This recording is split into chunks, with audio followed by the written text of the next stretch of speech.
Welcome to political మిర్చి. ఏపీలో స్థానిక ఎన్నికల వేడి మెల్లగా రాజుకుంటోంది. ముందుగా జరగనున్న మున్సిపల్ పోరుకి రాజకీయ పార్టీలు సన్నద్ధమవుతున్నాయి. ప్రధానంగా అధికార కూటమి పార్టీల మధ్య సీట్ల పంపిణీ విషయంలో అధిష్టానాల నుంచి ఇంకా స్పష్టత వచ్చేసిందంట.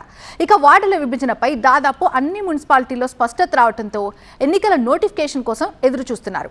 కందుకూరు, పొదిలి మున్సిపాలిటీకి సంబంధించినటువంటి కోర్టు కేసులపై ప్రభుత్వం దృష్టి సారించిందట. ఇక ఉమ్మడి ప్రకాశం జిల్లాలో ఏకైక మున్సిపల్ కార్పొరేషన్గా ఉన్న ఒంగోలు విషయంలో టీడీపీ జనసేన మధ్య పీఠముడి పడే ఛాన్స్ ఉందంటున్నారు. మేయర్ పీఠం కోసం రెండు పార్టీలు ఒంగోలు గిత్తల్లా తలబడితే వైసీపీకి అడ్వాంటేజ్ వస్తుందట. అయితే టీడీపీ జనసేనకు చెందిన ఆ ఇద్దరు నేతలు చేతులు కలిపితే మాత్రం కూటమి విజయం నల్లేరుపై నడకే అంటున్నారు. ఇంతకీ ఎవరా నేతలు, ఏమ కథ?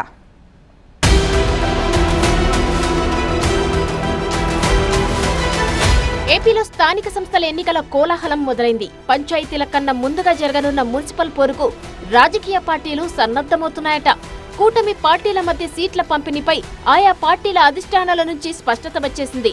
ఎవరెన్ని స్థానాల్లో పోటీ చేస్తారనేది క్లియర్ కట్ గా క్లారిటీ వచ్చేసిందంటున్నారు. దీంతో అభ్యర్థుల ఎంపికలో పార్టీలు తలమునకలై ఉన్నాయని చెబుతున్నారు. కూటమిలో ప్రధానమైన టీడీపీ దూకుడుగా వెళ్తోందని సమాచారం. ప్రకాశం, మార్కాపురం జిల్లాలో ఒంగోలు కార్పొరేషన్ తో పాటు 7 మున్సిపాలిటీలు, 1 నగర పంచాయతీ ఉన్నాయి. వీటిలో కార్పొరేషన్ తో పాటు 6 మున్సిపాలిటీలు, 1 నగర పంచాయతీలో ఎన్నికలు జరగాల్సి ఉంది. ఒంగోలు మున్సిపల్ కార్పొరేషన్ ఎన్నికలను అధికార విపక్షాలు ప్రతిష్టాత్మకంగా తీసుకున్నాయి.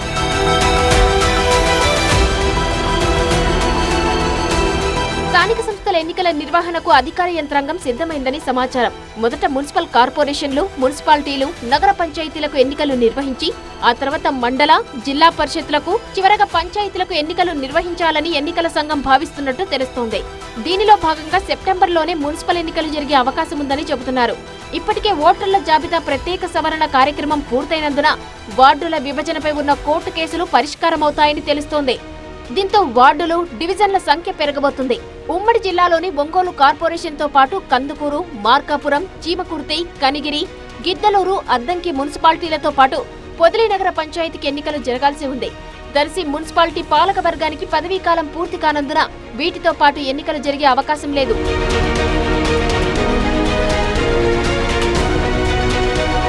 కందుకూరు మున్సిపాలిటీతో పాటు పొదిలి నగర పంచాయతీ ఎన్నికలకు కోర్టు కేసులు అడ్డంకిగా ఉన్నాయట. కందుకూరులో కొన్ని గ్రామాల విలీనాన్ని వ్యతిరేకిస్తూ గతంలో వైసీపీ నాయకులు కోర్టులో పిటిషన్ వేశారు. పొదిలిలో కొన్ని గ్రామాల విలీనానికి వ్యతిరేకంగా టీడీపీ నేతలు కోర్టుకెక్కారు. కందుకూరులో విలీనమైన గ్రామాల్లో టీడీపీకి పట్టు ఉందట. దీంతో ఆ కేసు పరిష్కారమయ్యాకే ఎన్నికలకు వెళ్లాలని టీడీపీ నేతలు భావిస్తున్నట్టు సమాచారం. దీనిపై కందుకూరు టీడీపీ ఎమ్మెల్యే ఇంటూరి నాగేశ్వరరావు దృష్టి సారించారని టాక్. కందుకూరులో ఆ గ్రామాలు విలీనమైనా కాకపోయినా తాము ఎన్నికలకు సిద్ధమంటూ వైసీపీ నేతలకు ఆయన సవాల్ విసురుతున్నారట. ఆ సవాలుకు వైసీపీ నేతలు స్పందించక తప్పని పరిస్థితి వచ్చిందంటున్నారు. దీంతో వాళ్లు కేసును వెనక్కు తీసుకుని ఎన్నికలకైనా సిద్ధం కావాలి, లేక ఎమ్మెల్యే సవాల్ విసిరినట్లు ఆ గ్రామాలను తీసివేస్తే తాము సిద్ధమని వైసీపీ నేతలు ప్రకటించాల్సి ఉందట. దీంతో కందుకూరులో రాజకీయ వాతావరణం వేడెక్కింది.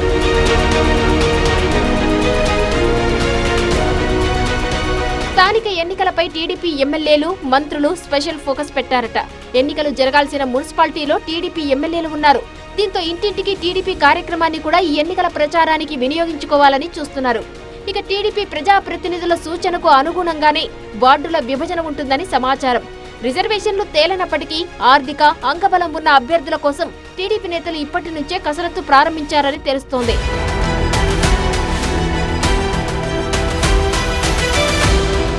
ఒంగోలు కార్పొరేషన్ లో మేయర్ సీట్ కోసం టీడీపీ, జనసేన మధ్య ఫైట్ నడుస్తోందంటున్నారు.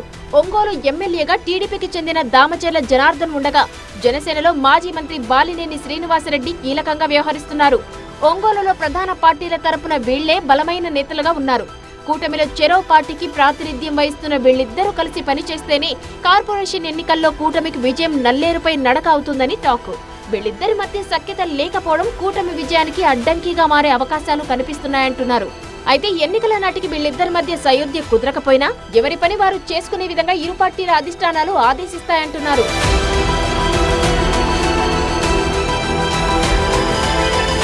ఒంగోలు కార్పొరేషన్ మేయర్ పదవిని దక్కించుకోవడానికి టీడీపీ, జనసేన నేతలు ఇప్పటి నుంచి ఎత్తులకు పెయ్యెత్తులు వేస్తున్నారని సమాచారం. ఉమ్మడి ప్రకాశం జిల్లాలో జనసేనకు సరైన ప్రాతినిధ్యం లేకపోవడం, ఒంగోలు ఎమ్మెల్యేగా టీడీపీ నాయకుడే ప్రాతినిధ్యం వహిస్తుండటంతో మేయర్ పదవిని తమ పార్టీకి కేటాయించాలని జనసేన అడిగే సూచనలు కనిపిస్తున్నాయని టాక్. ఈ వ్యూహంలో భాగంగా జనసేన కీలక నేత బాలినేని పావులు కదుపుతున్నారని సమాచారం. అయితే దీన్ని ముందుగానే పసిగట్టిన ఎమ్మెల్యే దామచర్ల జనార్దన్ కీలకమైన ఉడా చైర్మన్ పదవిని పట్టుబట్టి జనసేన నేత రియాజ్ కు ఇప్పించారని భావిస్తున్నారు. ఉడా చైర్మన్ పదవి జనసేనకు ఇచ్చినందుకు మేయర్ పదవి తమకే దక్కేలా టీడీపీ నాయకులు పావులు కదుపుతున్నారట. దీంతో ఒంగోలు రాజకీయం రసవత్తరంగా మారిందంటున్నారు. కూటమి పార్టీలో ఇప్పటి నుంచే సందడి నెలకొంటే ప్రధాన ప్రతిపక్షం వైసీపీలో మాత్రం ఇంకా స్తబ్దత కొనసాగుతుందని టాక్. గత ఎన్నికల్లో ఇతర నియోజకవర్గాల నుంచి వచ్చి పోటీ చేసి ఓడిపోయిన స్థానాల్లోనే ఇన్ఛార్జీలుగా కొనసాగుతున్న వైసీపీ మాజీ ఎమ్మెల్యేలు తమను సొంత నియోజకవర్గాలకు పంపించాలని అధిష్టానం దగ్గర అర్జీలు పెట్టుకున్నారట. వాళ్లను సొంత నియోజకవర్గాలకు ట్రాన్స్ఫర్ చేస్తే తప్ప మున్సిపల్ సమరం కోసం యాక్టివ్ అయ్యే సూచనలు కనిపించడం లేదంటున్నారు.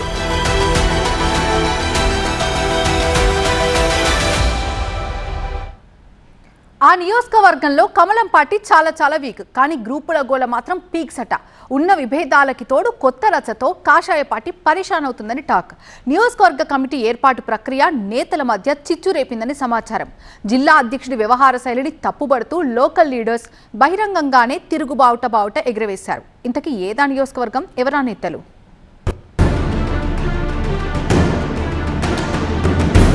గజ్వేల్ నియోజకవర్గంలో బీజేపీ ఎంత బలహీనంగా ఉందో అక్కడి పార్టీలో వర్గ విభేదాలు అంత బలంగా ఉన్నాయట. గజ్వేల్ మాజీ సీఎం కేసీఆర్ సొంత నియోజకవర్గం. ఆయన అక్కడి నుంచి వరుసగా 3 సార్లు గెలిచి హ్యాట్రిక్ కొట్టారు. ఇక్కడ బీఆర్ఎస్ చాలా బలంగా ఉంది. నియోజకవర్గంలో బీజేపీ నామమాత్రంగా మనుగడ కొనసాగిస్తోందని టాక్. 2018 అసెంబ్లీ ఎన్నికల్లో బీజేపీకి కేవలం 1587 ఓట్లు మాత్రమే వచ్చాయంటే అక్కడ పార్టీ పరిస్థితిని అర్థం చేసుకోవచ్చు. ఇక 2023 అసెంబ్లీ ఎన్నికల్లో బీజేపీ అభ్యర్థిగా ఈటెల రాజేందర్ ఇక్కడి నుంచి పోటీ చేశారు. అప్పట్లో భారీ చేరికలతో బీజేపీకి బూస్ట్ వచ్చింది. ఆ ఎన్నికల్లో కేసీఆర్ 45,000 ఓట్ల మెజారిటీతో విజయం సాధించారు. ఇక 66,653 ఓట్లు సాధించి ఈటెల 2వ స్థానంలో నిలిచారు. అయితే 2023 ఎన్నికల తర్వాత గాలి తీసేసిన బెలూన్లా గజ్వేల్ బీజేపీ పరిస్థితి తయారైందట. అక్కడ పార్టీ మళ్లీ వీక్ అయిపోయిందని సమాచారం. అప్పట్లో బీజేపీలో చేరిన నేతల్లో చాలా మంది తమ సొంత పార్టీలకు వెళ్లిపోయారు. ప్రస్తుతం గజ్వేల్లో కమలం పార్టీకి పిడికెడు బలమే ఉన్నా వర్గపోరు మాత్రం ఓ రేంజ్ లో ఉందంటున్నారు. బీజేపీ జిల్లా అధ్యక్షుడు శంకర్ ముదిరాజ్ జిల్లా కమిటీని ప్రకటించగానే పార్టీలో గ్రూప్ వార్ పీక్స్ కు చేరిందట. తమకు కమిటీలో చోటు కల్పించలేదని గజ్వేల్ సీనియర్లు భగ్గుమన్నారు. ఏకంగా తిరుగుబాటు జెండా ఎగరేశారు. జిల్లా కమిటీతో తమకు సంబంధం లేదంటూ వాళ్లే స్వయంగా నియోజకవర్గ కమిటీని ప్రకటించారు.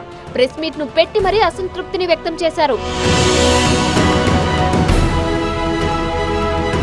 కొత్త కమిటీ ఎందుకు వేశామో, అది ఎలా పనిచేస్తోందో అనే విషయాన్ని కూడా అసంతృప్త నేతలు వివరించారు. ఇది పార్టీ పెద్దలకు ఆగ్రహం తెప్పించింది.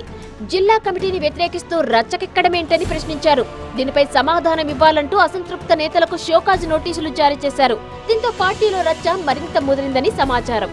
బీఆర్ఎస్ కు ఓట్లు వేసిన వాళ్లే పార్టీని నాశనం చేస్తున్నారంటూ పరోక్షంగా మెదక్ ఎంపీ రఘునందన్ రావుపై కామెంట్లు చేశారట. జిల్లా అధ్యక్షుడు పార్టీకి వ్యతిరేకంగా వ్యవహరిస్తున్నారంటూ ఆడియో ఆధారాలు బయట పెట్టడంతో ఈ లొల్లి పీక్స్ కు చేరింది. వాళ్లు మరో అడుగు ముందుకు వేసి తమకు బీజేపీ చీఫ్ రామచంద్రరావు, కేంద్ర మంత్రులు బండి సంజయ్, కిషన్ రెడ్డి మాత్రమే లీడర్లని ప్రకటించడంతో కాక మరింత రేగింది. దీంతో గజ్వేల్ నియోజకవర్గంలో బీజేపీ రెండుగా చీలిపోయిందంటున్నారు. ఎంపీ రఘునందన్ రావు వర్సెస్ గురవారెడ్డి వర్గాలుగా పార్టీ 2 ముక్కలైందని సమాచారం. దీంతో ఏ లీడర్ వెనక వెళ్లాలో తెలియక క్యాడర్ అయోమయంలో పడిపోయిందట. మాజీ సీఎం కేసీఆర్ ప్రాతినిధ్యం వహిస్తున్న గజ్వేల్లో బీఆర్ఎస్ అత్యంత బలంగా ఉంది. అలాంటి చోట తమ లీడర్ల గ్రూప్ గొడవలతో వీధికెక్కితే పార్టీ పరువు పోతుందని, ప్రజల్లో మరింత చులకన అవుతామని బీజేపీ కార్యకర్తలు వాపోతున్నారట. ఈ గ్రూప్ వార్కు అడ్డుకట్ట వేయడానికి బీజేపీ హైకమాండ్ ఎలాంటి చర్యలు తీసుకుంటుందో చూడాలి. ఏపీలోని సీనియర్ ఎమ్మెల్యేల్లో ఆయన కూడా ఒకరు. అధికార టీడీపీలో ఉన్న ఆయన తన నియోజకవర్గంలోని అధికారుల తీరును బహిరంగంగానే ఎండగట్టారు. తన నియోజకవర్గంలో జూదం, మట్కాతో పాటుగా గుట్కా అమ్మకాలు యథేచ్ఛగా జరుగుతున్నాయని ఆయన ఒప్పుకోవడం కలకలం రేపింది. పార్టీలో కలవరం కూడా కలిగింది. తన కమెంట్స్తో ఆ నేత సెల్ఫ్ గోల్ చేసుకున్నారా, లేక అధికారుల తీరుపై ఆగ్రహం చెంది అలా అన్నారా? పార్టీలోని గ్రూప్ వార్తో విసిగిపోయి ఈ వ్యాఖ్యలు చేశారా? ఆయన ఎందుకంత ఫ్రస్ట్రేషన్లో ఉన్నారు? ఇంతకీ ఎవరా ఎమ్మెల్యే? అసలు ఆయన టార్గెట్ ఎవరు? అధికారుల అవినీతిపై బహిరంగ ఆరోపణలు, సబ్స్టేషన్ పనుల నిలిపివేతపై ధర్నాకు పిలుపు, గుట్కా మట్కా పేకాట అంటూ ఆరోపణలు. అన్ని శాఖల అధికారుల్ని టార్గెట్ చేశారా? ఆయన ఆగ్రహం ఎవరిపై? అధికారులపైన లేక పార్టీ నేతలపైన? వరద టార్గెట్ ఎవరు? కడప జిల్లా ప్రొద్దుటూరు నియోజకవర్గ టీడీపీ ఎమ్మెల్యే వరదరాజులరెడ్డి తీరు పార్టీలో కాకరేపుతోందట. ఈ సీనియర్ మోస్ట్ ఎమ్మెల్యే కొద్ది రోజులుగా అధికారుల్ని టార్గెట్ చేస్తున్నారని టాక్. ఆయన అధికారుల తీరును బహిరంగంగానే ఎండగట్టేస్తుండడం పార్టీ వర్గాల్లో కలకలం రేపుతోందంటున్నారు. అంతటితో ఆగకుండా తానే స్వయంగా ధర్నా చేస్తానని ప్రకటించడంతో అధికారులతో పాటు ఇటు అధికార పార్టీ నేతల్లో కూడా అలజడి మొదలైంది. ప్రొద్దుటూరులో శ్రీనివాస్ నగర్ లో విద్యుత్ సబ్స్టేషన్ పనుల్ని చివరి దశలో ఉండగా అధికారులు నిలిపివేశారు. సబ్స్టేషన్ పనుల నిలిపివేతపై ఎమ్మెల్యే వరద ఆగ్రహం చెందారు. అధికారుల తీరుకు నిరసనగా తను ధర్నాకు దిగుతానంటూ ఆయన డేటు ఫైటు ఫిక్స్ చేశారు. ఆ తర్వాత ఎందుకునో దాన్ని విరమించుకున్నారు. ఎందుకు విరమించారో ఆయన వివరణ ఇవ్వలేదట. ఆయన ఇప్పుడు ఏకంగా అన్ని శాఖల అధికారుల తీరును ఎండగడుతున్నారట. తన నియోజకవర్గంలో అధికారులు లంచాలకు అలవాటు పడ్డారని, వాళ్లకు లంచాలు తీసుకోవడానికి స్వాతంత్రం వచ్చిందని వరదరాజులరెడ్డి బహిరంగంగానే ఆరోపించారు. ప్రొద్దుటూరులో మట్కా గుట్కా గ్యాంబ్లింగ్ లాంటివి అడ్డు అదుపు లేకుండా సాగుతున్నాయని ఆయన స్వయంగా ఒప్పుకున్నారు. ఏ ఎమ్మెల్యే అయినా తన నియోజకవర్గంలో ఇలాంటివి జరుగుతున్నాయని బహిరంగంగా చెబుతారా? ఒకవేళ జరుగుతున్నా వాటిని అరికట్టడానికి చూస్తారే తప్ప తమ పరువు తామే తీసుకునే విధంగా ఇలా మాట్లాడరు.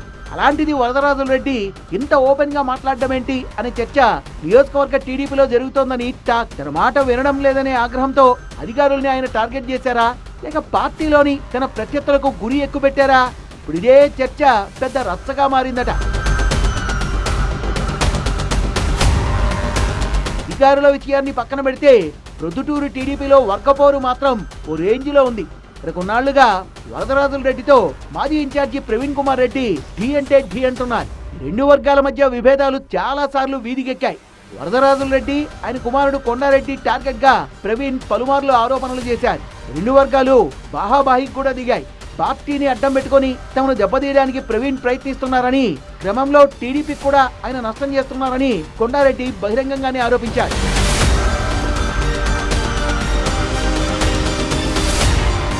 రోజుల క్రితం ప్రొద్దుటూరులో జరిగిన టీడీపీ కార్యకర్తల సమావేశానికి మంత్రి లోకేష్ హాజరయ్యారు.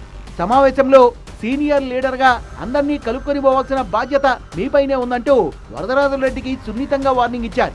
పార్టీలో గ్రూపులు కట్టాలనుకునే వాళ్ళు బయటకు వెళ్లిపోవచ్చని లోకేష్ నిర్మోహమాటంగా చెప్పేశారు. వరదరాజులరెడ్డి గారు ఈరోజు శాసనసభ్యుడిగా మన ముందలు ఉన్నారు. వరదరాజులరెడ్డి గారు కూడా కొన్ని విషయాలు చెప్పదలుచు. ప్రతిపక్షంలో నేను పాదయాత్ర చేసినప్పుడు అనేక మంది నాయకులు నాతో నడిచారు, కార్యకర్తలు నాతో నడిచారు. వాళ్ళందరూ ఎవరో మనకు అందరికీ బాగా తెలుసు.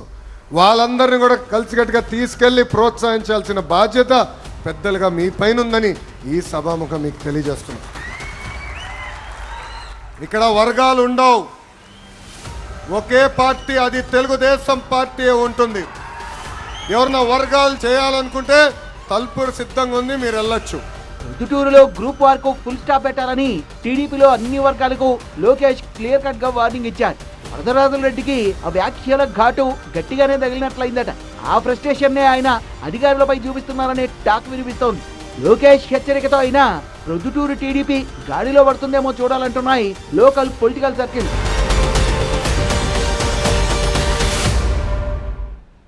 తెలంగాణలో రాజకీయంగా ఎంతో కీలకంగా మారిన ఎస్ఐఆర్ ప్రక్రియ తుది దశకు చేరటంతో సర్వత్రా ఆసక్తి నెలకొంది. రాష్ట్ర వ్యాప్తంగా ఈ తంతు జోరుగా సాగుతున్న పవర్ సెంటర్ అయినటువంటి గ్రేటర్ హైదరాబాద్ పరిధిలో మాత్రం బీజేపీకి పెద్ద టెన్షన్గా మారిందని టాక్. గ్రేటర్లో ఎస్ఐఆర్పై బీజేపీ హైకమాండే రంగంలోకి దిగి పార్టీ నేతలకు క్లాస్ పీకిందట. అసలు గ్రేటర్కు సంబంధించి ఎస్ఐఆర్ మ్యాటర్లో కాషాయ పార్టీ లీడర్స్ క్యాడర్ ఎందుకు మందకోడిగా వ్యవహరిస్తున్నట్టు? బీజేపీ నేతల లెక్కలు ఎక్కడ తప్పాయి? పాత బస్తీ ఓట్ల రాజకీయం ఎలా మలుపు తిరుగుతోంది? అది బీజేపీని ఎలా పరేషాన్ చేస్తోంది?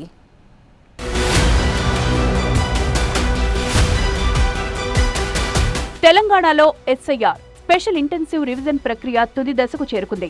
మిగిలిన జిల్లాల్లో ఈ కార్యక్రమం జోరుగా సాగుతున్నా పవర్ సెంటర్ అయిన గ్రేటర్ హైదరాబాద్ పరిధిలో మాత్రం మందకొడిగా సాగుతోంది. హైదరాబాద్, మల్కాజ్గిరి, సైబరాబాద్ కార్పొరేషన్ల పరిధిలో ఎన్యూమరేషన్ ఫారాల అప్పగింత చాలా తక్కువ శాతం ఉందంటున్నారు. సికింద్రాబాద్ లాంటి కీలక పార్లమెంటు నియోజకవర్గంలో ఇది మరింత తక్కువ శాతంగా ఉందని సమాచారం. దీన్ని బట్టి నగరంలో ఎస్ఐఆర్ ప్రక్రియ ఎంత మందకొడిగా సాగుతోందో అర్థం చేసుకోవచ్చంటున్నారు విశ్లేషకులు. ఎస్ఐఆర్ ప్రక్రియ ప్రారంభంలో హడావుడి చేసి ఎన్యూమరేషన్ ఫారాలు పంచిన బీజేపీ నేతలు వాటిని ఫిలప్ చేసి ఓటర్లతో సబ్మిట్ చేయించడంలో పూర్తిగా చేతులెత్తేశారనే టాక్ నడుస్తోంది. పార్టీకి చెందిన బూత్ లెవెల్ ఏజెంట్ల పనితీరు అంతంత మాత్రంగానే ఉండడంతో కాషాయ శిబిరంలో కలవరం మొదలైందట. బీజేపీకి అత్యంత కీలకమైన గ్రేటర్లో ఎస్ఐఆర్ ప్రక్రియ నామమాత్రంగా సాగుతుండడంపై పార్టీ హైకమాండ్ గుర్రుగా ఉందని సమాచారం. రాష్ట్ర పార్టీ సంస్థాగత ఇన్ఛార్జ్ సునీల్ బన్సల్ కొద్ది రోజుల క్రితం గ్రేటర్ నేతలతో భేటీ అయ్యారు. మిగతా జిల్లాలతో పోలిస్తే హైదరాబాద్లో మీ పర్ఫార్మెన్స్ పూర్ అంటూ లీడర్లకు సున్నితంగానే గట్టి వార్నింగ్ ఇచ్చారట.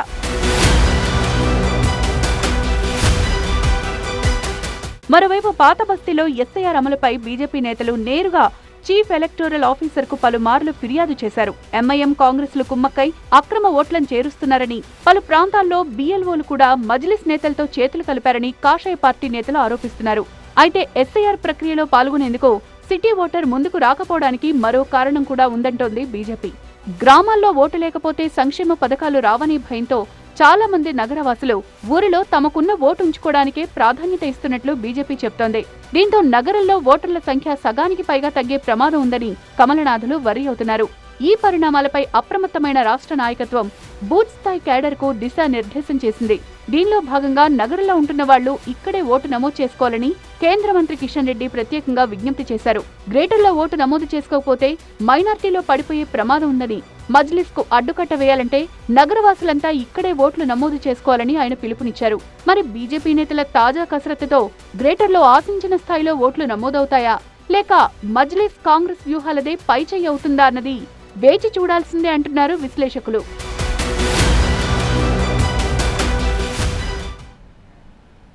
రూలింగ్ పార్టీ, అపోజిషన్ పార్టీ అనే తేడా లేదు. తనకు ఏదనిపిస్తే అది కుండ బద్దలు కొట్టినట్టుగా మాట్లాడటమే ఆ లీడర్ స్టైల్. ఆయన మీడియా ముందుకొస్తే ప్రత్యర్థి పార్టీల నేతలతో పాటు సొంత పార్టీ నేతలు కూడా భయపడతారని టాక్. కానీ ఇదంతా ఒకప్పుడు. ఇప్పుడు ఆయన మారిపోయారట.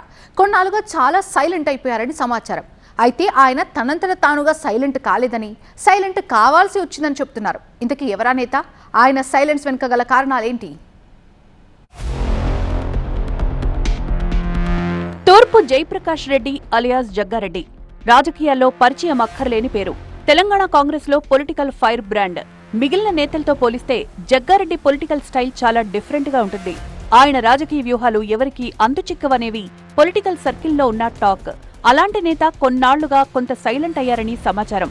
తాను అధికార పార్టీలో ఉన్నా, ప్రతిపక్షంలో ఉన్నా తనకు ఏదనిపిస్తే అది మాట్లాడడం జగ్గారెడ్డికి అలవాటు. అయితే ఒకప్పటి జగ్గారెడ్డి, ఇప్పటి జగ్గారెడ్డికి చాలా తేడా కనిపిస్తోందంటున్నారు.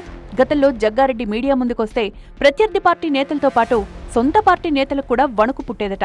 ఎవరి పనితీరు బాగాలేకపోయినా, ఎవరి వల్లైనా పార్టీకి నష్టం జరిగే అవకాశముంటే అలాంటి నేతలను మీడియా ముందే నేరుగా ఎండగట్టడంలో జగ్గన్న అస్సలు తగ్గేవాడు కాదంటారు. కాంగ్రెస్ అధికారంలోకొచ్చి 2.5 ఏళ్లు దాటింది. ఆయన సొంత పార్టీపై కానీ, ప్రభుత్వంపై కానీ ఎక్కడా ఎలాంటి కామెంట్స్ చేయకుండా జగ్గారెడ్డి సమన్వయం పాటిస్తున్నారట. పాలనాపరమైన విషయాలైనా, పార్టీ మ్యాటర్స్ లో కొంతమంది నేతల వ్యవహార శైలి తనకు నచ్చకపోయినా ఎలాంటి కామెంట్లు చేయకుండా కామ్గా ఉంటున్నారట ఈ సీనియర్ లీడర్. అయితే జగ్గారెడ్డిలా మారిపోవడానికి కాంగ్రెస్ అగ్రనేత రాహుల్ గాంధీ కారణమని సమాచారం. గత ఎన్నికలకు ముందు జగ్గారెడ్డిని ఢిల్లీకి పిలిపించారట రాహుల్. మీకేదైనా నచ్చకపోతే మీడియా ముందుకు వెళ్లకుండా ఢిల్లీకొచ్చి నాకు చెప్పని జగ్గారెడ్డికి రాహుల్ చెప్పినట్లు సమాచారం. దీంతో రాహుల్ గాంధీకిచ్చిన మాటకు కట్టుబడి తాను సైలెంట్ అయ్యానని, లేకపోతే సీన్ వేరేలా ఉండేదంటూ సంగారెడ్డిలో జరిగిన క్యాడర్ సమావేశంలో ఇన్నాళ్లు తన మనసులో గుట్టుగా దాచుకున్న మాట చెప్పేశారట ఈ సీనియర్ లీడర్. ఇక కార్యకర్తల సమావేశంలో జగ్గారెడ్డి మరోసారి ఆసక్తికరమైన కామెంట్లు చేసినట్లు సమాచారం. ఈ మధ్య పీఎస్సీ మీటింగ్ లో అంతర్గతంగా మాట్లాడే విషయాలు కూడా బయటకొస్తున్నాయని, దాంతో సమావేశానికి పోవడమే మానేశానన్నారట ఆయన. తానేదైనా మాట్లాడాలి అనుకుంటే ఢిల్లీ వెళ్లి రాహుల్ గాంధీతో మాట్లాడిన తర్వాతే బయటకొచ్చి మాట్లాడతా అని క్యాడర్కు చెప్పారని తెలుస్తోంది.